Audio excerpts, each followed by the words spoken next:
Selamat pagi anak-anak, selamat bertemu dengan saya Ibu Eva Syakian. Pagi hari ini kita masuk dengan pokok bahasan bab 4 Masyarakat Indonesia pada masa praksara Hindu, Buddha, dan Islam. Adapun tujuan pembelajaran kita, yang pertama menjelaskan pengertian praksara, yang kedua mengidentifikasi periodisasi sejarah perkembangan bumi.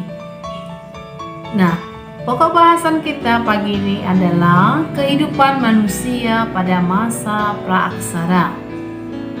Nah, anak-anak, apakah di antara kamu ada yang pernah mengunjungi Museum Purbakala? Di tempat itu, kamu akan menemukan benda-benda peninggalan dari orang zaman dahulu.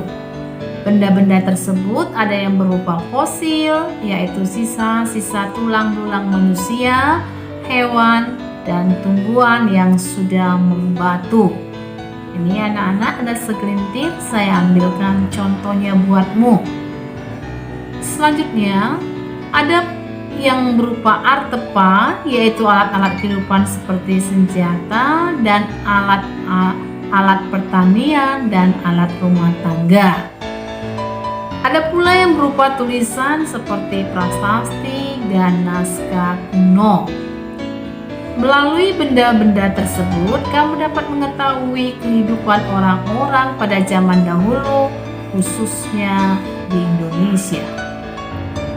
Nah, anak-anak, apa itu praaksara? Praaksara berasal dari kata pra, artinya sebelum, aksara berarti tulisan.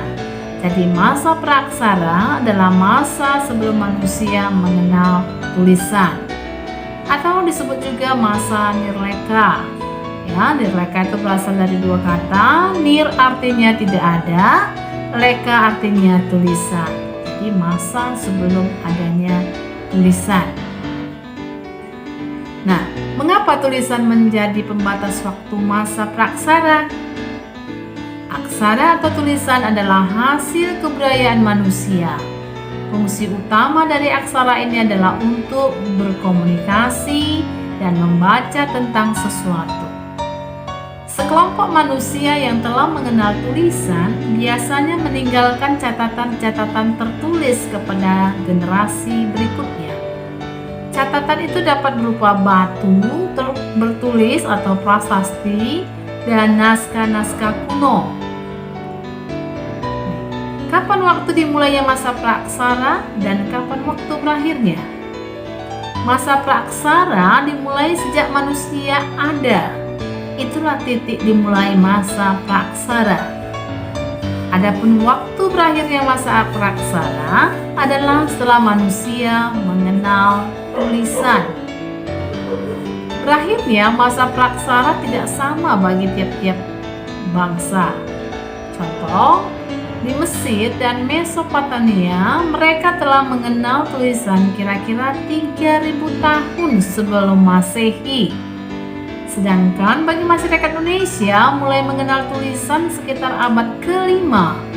Hal ini diketahui dari yupa atau batu bertulis peninggalan kerajaan Kutai yang terdapat di Muara Kaman, Kalimantan Timur. Bagaimana cara mengetahui kehidupan manusia pada masa praaksara? Kehidupan manusia pada masa praaksara dapat dipelajari melalui peninggalan-peninggalan yang ditinggalkan oleh manusia yang hidup pada waktu itu. Peninggalan itu dapat berupa artefa dan fosil. Artefa membantu kita untuk memperkirakan bagaimana perkembangan kehidupan manusia, dan fosil membantu untuk mengetahui pertumbuhan fisik makhluk hidup pada masa praaksara. Yang kedua, periodisasi masa praaksara. Sejarah alam semesta jauh lebih panjang jika dibanding dengan sejarah kehidupan manusia di muka bumi. Manusia pertama kali muncul di muka bumi ini kira-kira 3 juta tahun yang lalu.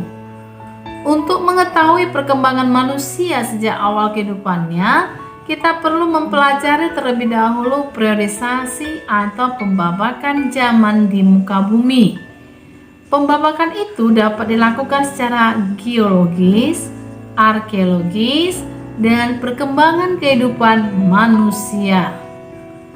Yang pertama, priorisasi perkembangan bumi secara geologis dibagi menjadi zaman Arkaikum, merupakan zaman tertua. Zaman ini berlangsung kira-kira 2.500 juta tahun yang lalu.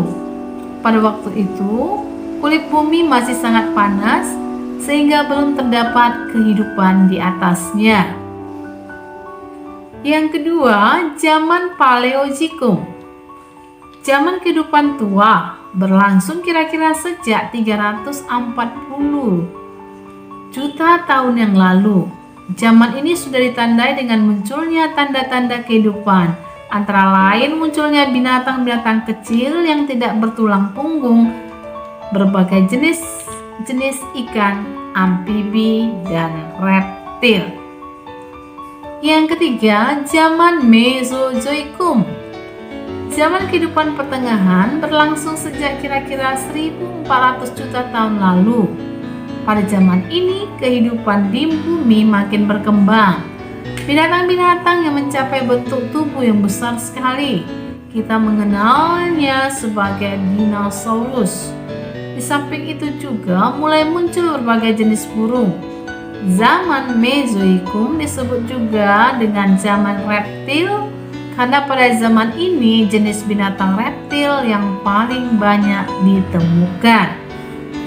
Yang keempat, zaman Neozoikum atau Kenozoikum. Zaman kehidupan baru berlangsung sejak kira-kira 60 juta tahun yang lalu. Zaman ini dibagi dua, yaitu zaman Tertier dan zaman Kuarter. A. Zaman Tertier.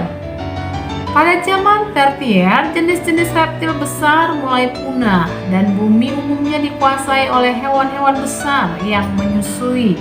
Contoh adalah jenis gajah purba atau mammutus yang pernah hidup di Amerika Utara dan Eropa Utara. Yang B. Zaman Kuarter. Zaman Kuarter berlangsung sejak kira-kira 3 juta tahun yang lalu. Zaman ini sangat penting bagi kita karena merupakan awal kehidupan manusia pertama kali di muka bumi. Oke anak-anak, sampai di sini pembelajaran kita. Selamat belajar.